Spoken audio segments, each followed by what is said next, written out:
कैसे हैं आप लोग। स्वागत है आपका इस वीडियो में। और इस वीडियो में हम पढ़ रहे हैं क्लास 10th हिस्ट्री का chapter number 2 the nationalist movement in Indo China. और इस वीडियो में हम पढ़ेंगे इस चैप्टर का टॉपिक नंबर 2 जिसका नाम है the dilemma of colonial education. तो यहाँ पर हम पढ़ने वाले हैं कि जो फ्रांस के लोग थे जिन्होंने इंडो चाइना को एक तरीके से कॉलोनी बनाई थी, वो काफ़ी ज़्यादा डायलेमा में थे कि आखिर वियतनाम के लोगों को, इंडो चाइना के लोगों को क्या एजुकेशन देना है और कितना एजुकेशन देना है। और इसी चीज़ के बारे में हम इस टॉपिक में पढ़ने वाले हैं। French colonization was not easy, not based only on economic exploitation. It was also driven by the idea of civilizing mission. Like the British in India, the French claimed that they were bringing modern civilization to the Vietnamese. तो देखिए, French colonization जो था वो सिर्फ economic exploitation पर based नहीं था, कि ऐसा नहीं था कि वो चाहते थे कि हमें ज़्यादा से ज़्यादा प्रॉफिट हो और हम ज़्यादा पैसा कमाकर फ्रांस चले जाएं। उन्हें एक चीज़ लगती थी कि हम जो हैं वो पूरी दुनिया को सिविलाइज करने के मिशन पर निकले हैं, जैसा कि यूरोप के दूसरे देश भी समझते थे। जैसा कि जब ब्रिटिश इंडिया में आए थे तो उन्हें वो भी यही कहते थे कि हम इंडिया को अच्छा बनाना चाहते हैं, सिविलाइज बनाना चाहते हैं, उन्हें चलना फिरना पढ़ना लिखना सिखाना चाहते हैं। तो इसी तरीके से जो फ्रांस के लोग थे उनका कहना था, वो क्लेम करते थे कि वो मॉडर्न सिविलाइजेशन जो है वो वियतनाम के लोगों को सिखा रहे हैं और वियतनाम के लोगों को नए नई चीज़ें सिखा रहे हैं। और वियतनाम के लोग जो हैं वो काफ़ी पुरानी सभ्यता को फॉलो करते हैं और वो जो है आज के ज़माने में बहुत ही पुराना हो चुका है। They took for granted that Europe had developed the most advance civilisation. उन्होंने यह पहले से ही मान लिया था कि यूरोप के लोग जो है उन्होंने सबसे अच्छा सिविलाइजेशन क्रिएट किया है। So it became the duty of the Europeans to introduce these modern ideas to the colony even if dismissed destroying local cultures, religions and traditions, because these were seen as outdated and prevented modern development. तो इस वजह से जो Europeans थे उन्होंने ये मान लिया कि उनका जो सिविलाइजेशन है वो सबसे अच्छा है। तो इस वजह से ये उनकी एक तरीके से ड्यूटी बन गई कि यूरोपियन जो है वो मॉडर्न आइडियाज़ को इंट्रोड्यूस करें कॉलोनी में। और भले ही इसका यूज़ जो है या फिर इसका मतलब ये हो कि वहाँ के लोकल कल्चर्स को एक तरीके से डिस्ट्रॉय कर दिया जाए, ख़त्म कर दिया जाए, वहाँ के रिलीजन को ख़त्म कर दिया जाए और ट्रेडिशन को ख़त्म कर दिया जाए। उसका रीज़न ये था कि यूरोपियंस या फिर मेनली हम बात करें फ्रेंच की, तो उनका मानना ये था कि ये सभी जो रिलीजन है, ट्रेडिशन है और कल्चर्स हैं, ये सभी आउटडेटेड हैं और ये सभी जो मॉडर्न डेवलपमेंट है इनको रोकते हैं। इस वजह से इन्हें ख़त्म कर देना चाहिए। Education was seen as the only way to civilise the native, but in order to educate them French has to resolve a dilemma, how far Vietnamese to be educated.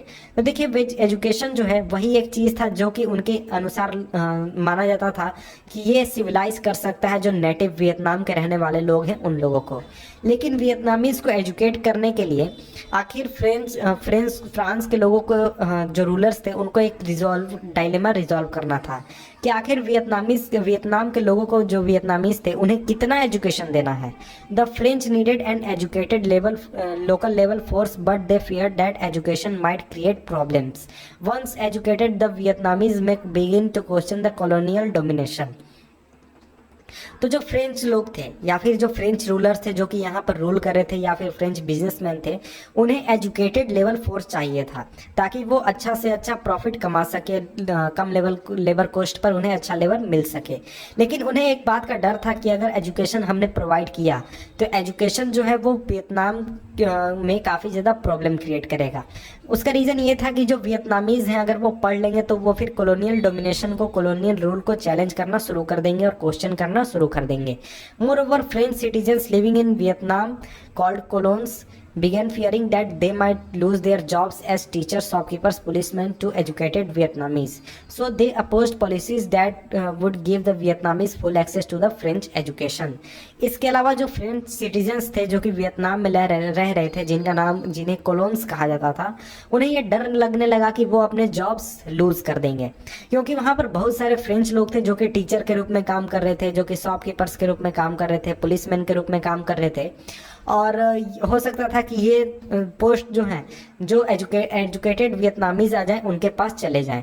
तो इस वजह से जो फ्रेंच लोग वहाँ रह रहे थे वियतनाम में, उन्होंने इस पॉलिसी को अपोज करना शुरू किया कि नहीं, एजुकेशन नहीं देना चाहिए वियतनाम के लोगों को।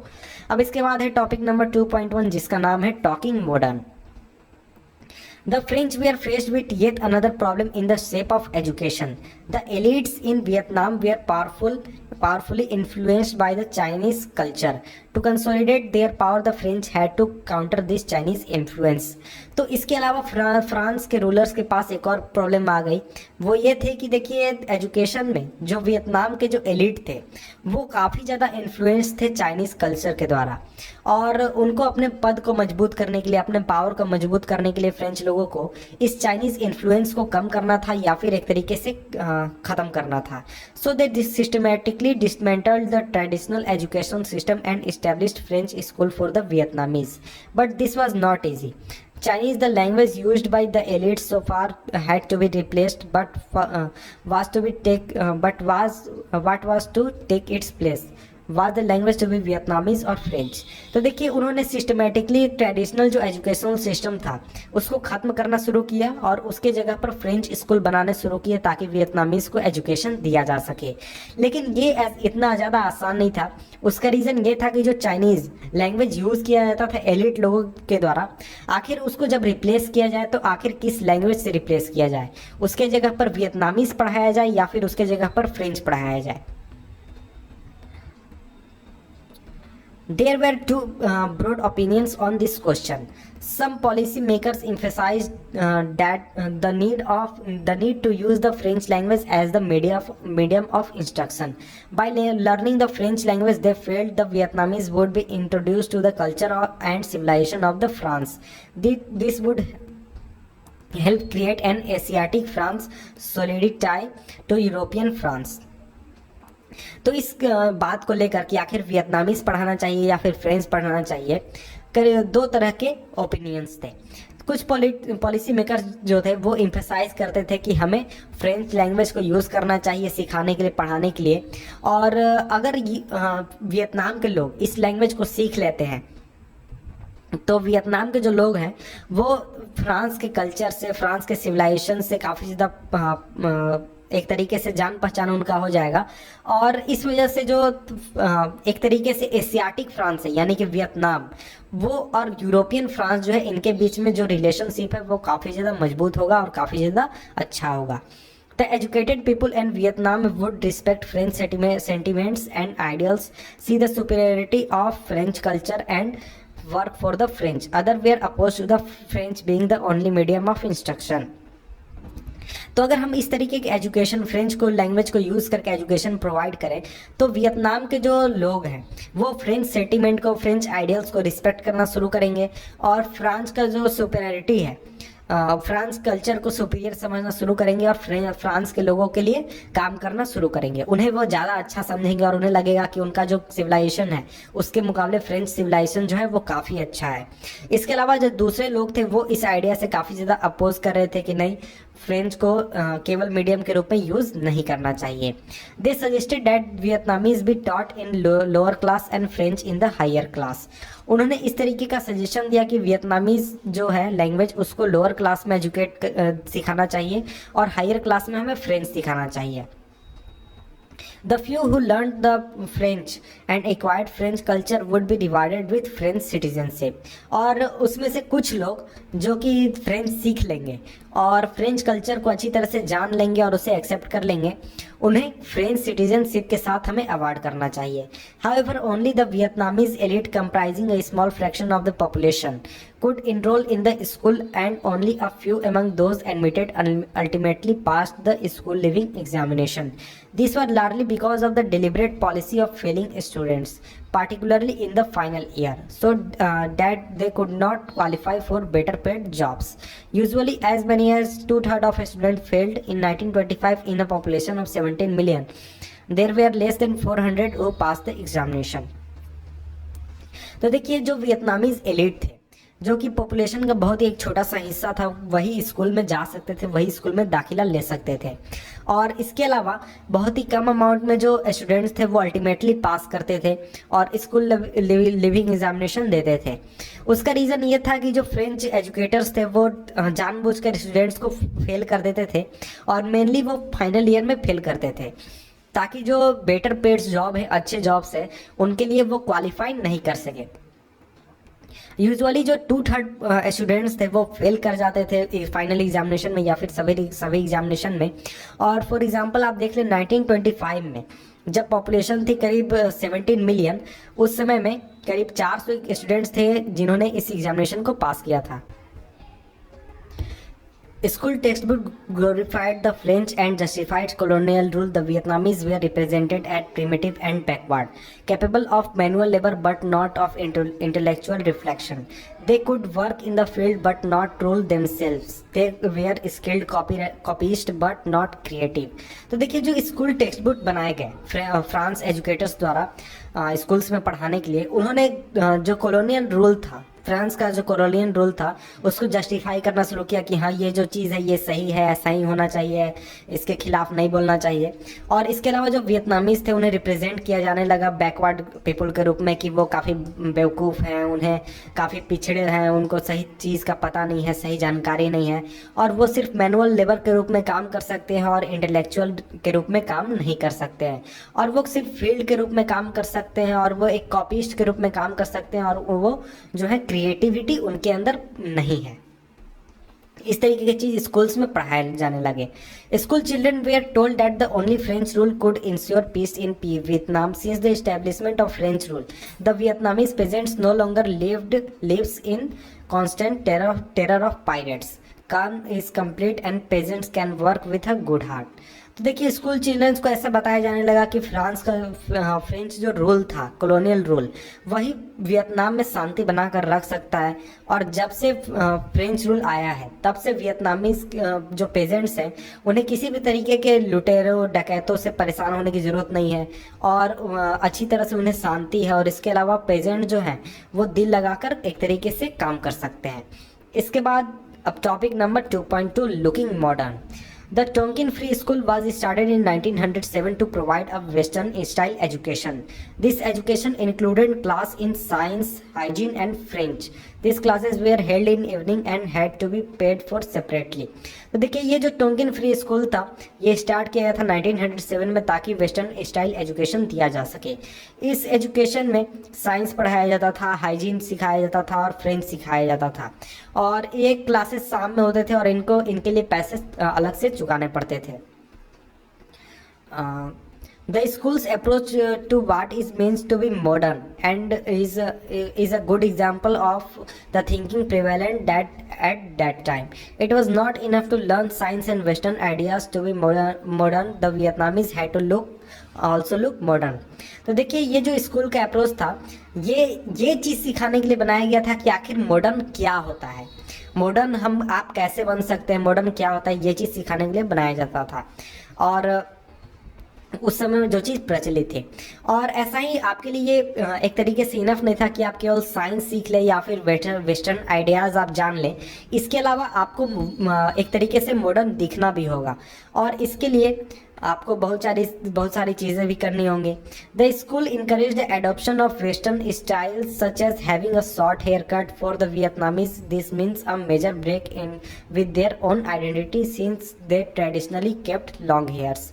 तो देखिए जो स्कूल जो है वो वेस्टर्न स्टाइल्स को अडॉप्ट करने के लिए सिखाता था, और फॉर एग्जांपल जो वेस्टर्न स्टाइल जैसे कि छोटे छोटे बाल शॉर्ट हेयर कट रखने के सिखाता था, लेकिन जो वियतनामीज थे उनके लिए ये एक तरीके का आइडेंटिटी चेंज करने जैसा ही था, क्योंकि जो वियतनामीज थे वो ट्रेडिशनली काफ़ी लंबे लंबे बाल रखते थे, काफ़ी बड़े बाल रखते थे। और फॉर एग्जांपल आप सोच सकते हैं अब एक सोसाइटी में जहाँ पर सभी लोग बड़े बड़े बाल रखते हैं और अचानक आप बाल कटवा कर वहाँ पहुँच जाए तो आप एक तरीके से ऑकवर्ड भी फील करेंगे, और एक तरीके से आप अपनी जो आइडेंटिटी है वो भी लूज कर देंगे उस सोसाइटी में। तो इस तरीके के प्रॉब्लम्स थे वहाँ पर। To underline the importance of total change there were even a hair cutting chant. तो इस तरीके के एक तरीके से हम क्या कर सकते हैं, कविता जैसी बनाई गई थी। Comb in the left hand, scissor in the right, snip snip clip clip, watch out, be careful, drop stupid practices, dumb childish things, speak openly and frankly, study western customs. तो इस तरीके के एक तरीके से कविता बनाया गया था छोटे छोटे, ताकि लोगों को चिढ़ाया जा सके, उसे यूज़ किया जा सके। इसके बाद topic number 2.3 resistance in schools. आखिर स्कूल्स में किस तरीके से रेजिस्टेंस हुआ। Teachers and students did not blindly follow the curriculum, sometimes there were open opposition, at the other times there were silent resistance. As the number of Vietnamese teachers increased in the lower class, it became difficult to control what was actually taught. While Vietnamese teachers quietly modified the text and criticized what was stated. तो देखिए teachers और जो student थे वो ऐसा नहीं था कि आंख बंद कर सीधे वो करिकुलम को फॉलो करने लगते थे कि जो कि फ्रेंच लोगों ने लिख कर भेज दिया वही वो पढ़ने लगते थे या फिर पढ़ाने लगते थे। कुछ समय में वो ओपन अपोजिशन करते थे, कुछ समय वो साइलेंट रेजिस्टेंस करते थे। और जैसे जैसे वियतनामीज टीचर की संख्या बढ़ती गई छोटे क्लासों में, नीचे के क्लासों में, तो ये बात कंट्रोल करना काफ़ी ज़्यादा मुश्किल हो गया कि आखिर रियलिटी में पढ़ाया किया जा रहा है। तो पढ़ाने के दौरान जो वियतनामीज टीचर्स होते थे वो चुपचाप जो टेक्स्ट होते थे उसको मॉडिफाई करते थे, अपने अनुसार पढ़ाते थे, और जो टेक्स्ट लिख कर पढ़ाया जा रहा है उसको वो काफ़ी ज़्यादा क्रिटिसाइज करते थे। In 1926, a major protest erupted in Saigon Native Girls School. A Vietnamese girl sitting in one of the front seats was asked to move to the back of the class and allow a local French student to occupy the front bench. She refused. The principal, who also a cologne French people, expelled है। तो देखिए 1926 में एक major protest आया था सैगोन native girls high school में। एक वियतनामी लड़की थी जो कि आगे की सीट पर बैठी हुई थी, उसे हटने के लिए कहा गया टीचर द्वारा ताकि एक जो वहाँ फ्रेंच स्टूडेंट था वो उस सीट पर बैठ सके, एक गर्ल्स स्टूडेंट। लेकिन जो वियतनामीज लड़की थी उसने रिफ्यूज़ कर दिया। तो इस वजह से जो प्रिंसिपल था जो कि एक फ्रेंच नागरिक ही था, उसने उस लड़की को एक्सपेल कर दिया, स्कूल से निकाल दिया। When angry students protest they too were expelled, leading to further spread of open protest. Seeing a situation getting out of control, the government forced the school to take the students back. The principal reluctantly agreed but warned the student, "I will crush all Vietnamese under my feet. You wish my deportation? Know well that I will leave only after I am assured Vietnamese no longer inhabit Cochinchina." तो देखिए जब student जो protest करने लगे उन्हें भी expel कर दिया गया। इसके बाद बहुत ही ज़्यादा ओपन प्रोटेस्ट होने लगे। इस सिचुएशन को आउट ऑफ कंट्रोल, अपने कंट्रोल से बाहर होते हुए देख सरकार ने फोर्स किया कि स्टूडेंट को वापस ले लिया जाए। तो इसके बाद जो प्रिंसिपल था उसने वापस तो ले लिया, लेकिन उसने कहा कि मैं सभी वियतनामीज को अपने पैरों के नीचे क्रश कर दूंगा। तुम चाहते हो कि मुझे यहाँ से बाहर निकाल दिया जाए, तो ये बात ध्यान रखना कि मैं तभी इस इलाके को छोड़ूंगा, वियतनाम छोड़ूंगा, जब वियतनामीज जो है इस रीजन में नहीं रहेंगे। इसके बाद आगे बढ़ते हैं।